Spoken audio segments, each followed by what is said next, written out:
Assalamualaikum warahmatullahi wabarakatuh.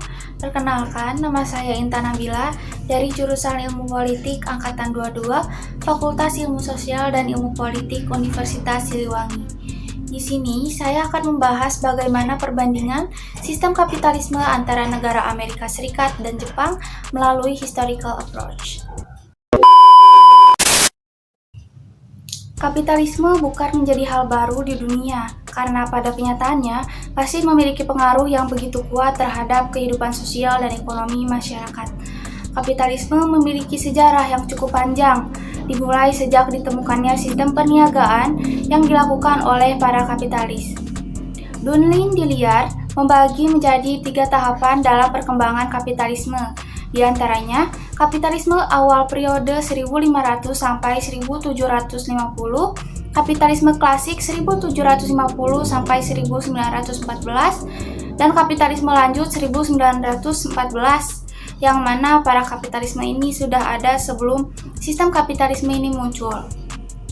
Sejak masa-masa awal peradaban kapitalisme, para pengusaha mendapatkan uang dengan menginvestasikan barang-barang yang mereka jual demi sebuah keuntungan, di mana melibatkan proses produksi dan distribusi barang dan jasa.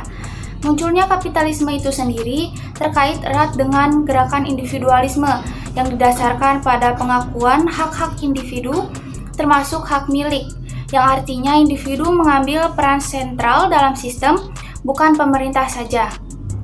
Peran pemerintah hanya memberikan kebebasan kepada pengusaha untuk mengembangkan bisnis mereka. Akibatnya, pengusaha dapat dilihat memiliki otoritas dan mendorong berbagai aspek ekonomi. Mereka bertanggung jawab atas pembangunan infrastruktur seperti jalan, sistem transportasi, gedung pemerintah, dan perusahaan lainnya. Akibatnya, pemerintah menerapkan peraturan untuk membayar pajak. Pendapatan pajak ini kemudian digunakan oleh pemerintah untuk meningkatkan kesejahteraan rakyat, terutama di bidang pendidikan, perawatan kesehatan, dan bantuan bagi yang kurang mampu. Intinya, pemerintah dapat berpartisipasi dalam sistem kapitalis untuk memastikan kelancaran keberlangsungan kegiatan perekonomian. Namun, pemerintah juga bisa memilih untuk tidak ikut campur dalam kegiatan perekonomian.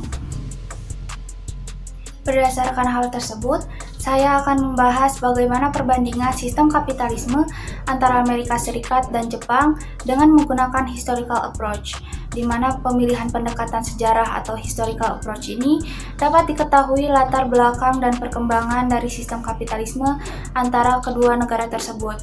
Dengan demikian, penggunaan historical approach dapat memperlihatkan bagaimana proses perkembangan dan penerapan sistem kapitalisme sehingga dapat ditemukan apa perbedaan dari penerapan sistem kapitalisme antara Amerika Serikat dan Jepang.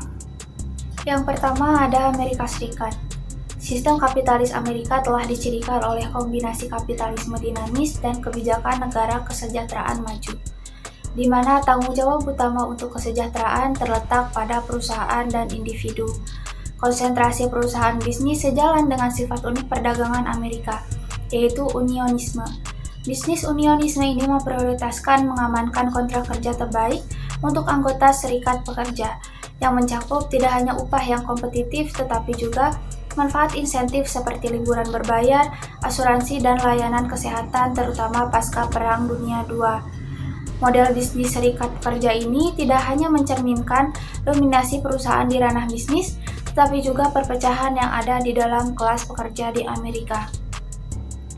Seperti yang disebutkan sebelumnya, tanggung jawab kesejahteraan di Amerika terletak pada perusahaan dan individu, sementara pemerintah memainkan peran dalam memberikan dukungan jaminan sosial yang terbatas bagi yang kurang mampu. Kesejahteraan masyarakat dijamin melalui layanan yang dioperasikan secara pribadi yang berfungsi dalam kerangka sistem pasar. Akibatnya, ideologi individualis dan pasar bebas Amerika Serikat telah mencegah intervensi pemerintah yang berlebihan dalam urusan ekonomi.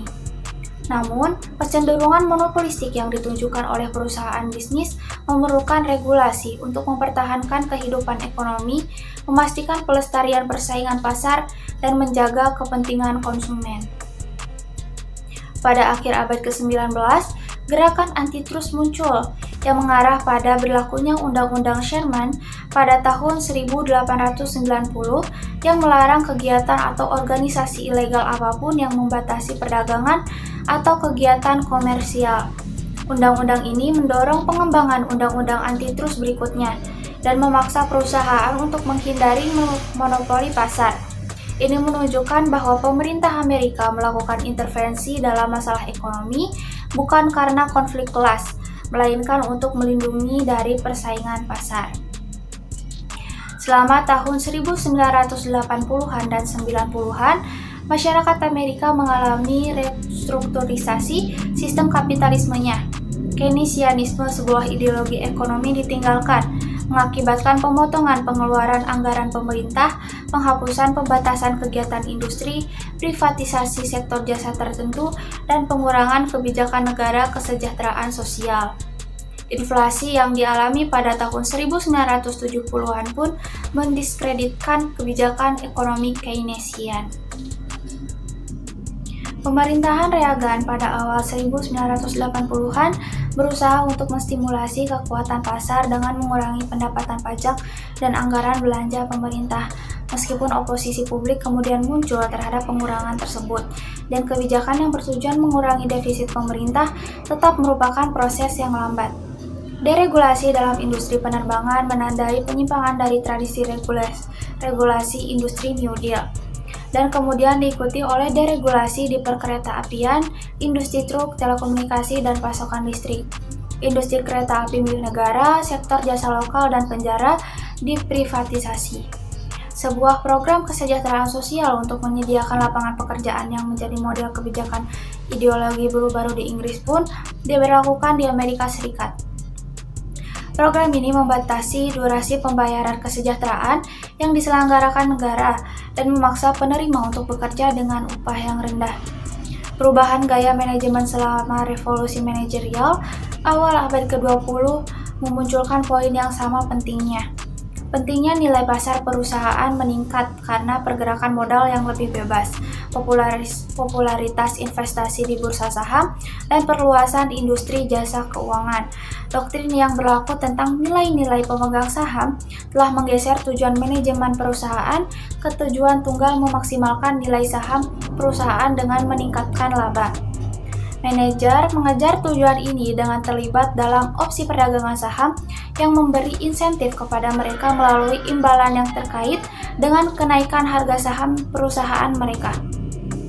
Melalui revolusi manajerial, manajemen telah memperluas ruang lingkup pekerjaan mereka di luar pemilik bisnis. Namun mereka sekarang telah memperluas ruang lingkup mereka untuk memasukkan kepemilikan saham perusahaan.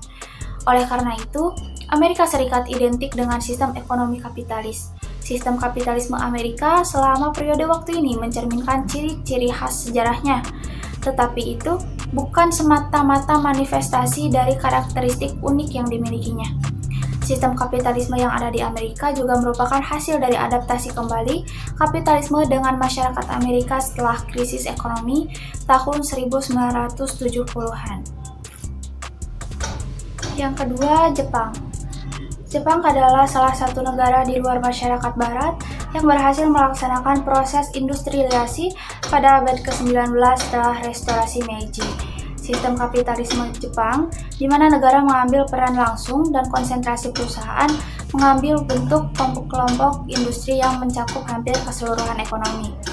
Karakteristik penting lainnya dari masyarakat industri Jepang adalah lemahnya organisasi buruh.